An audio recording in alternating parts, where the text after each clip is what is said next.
Hiv prank, sura ya 1. Nilikuwa mtu aliyefanikiwa zaidi na mlezi katika familia yangu. Niliwekeza 80% ya mapato yangu ili kuhakikisha familia yangu inaondokana na ufukara uliokithiri. Siku moja, mtu aliniambia niache kupoteza pesa na rasilimali zangu kwa familia yangu, kwamba familia yangu haikunipenda na kunijali hata kidogo. Kwa hivyo niliamua kuifanyia mzaha familia yangu yote kuona ni nani anayenipenda na kunijali kweli.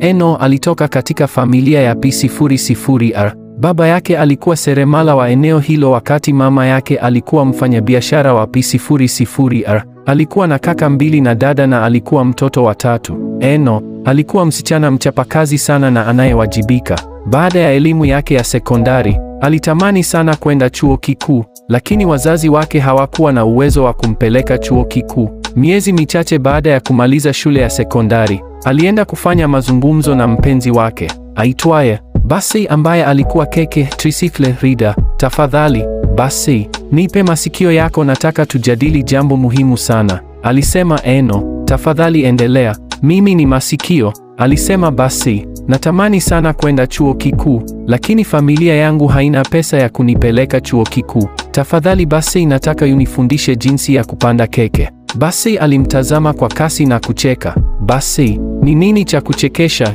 Eno, wewe ni mcheshi sana. Umewahi kuona msichana yeyote ambaye ni kiki rider? Kuna nini ikiwa mimi ndiye msichana wa kwanza kupanda keke? Kila kitu hakiko sawa. Eno, wewe ni mrembo sana na mchanga kupanda keke. Kupanda keke kwa umri wako ni ski sana. Tafadhali fikiria juu ya kitu kingine. Mbona ni ski kwangu kupanda keke? Ukiendesha keke jinsi unavyopendeza hivi, wavulana wanaweza kukutania na kukupigia simu na kukusanya keke kutoka kwako pia.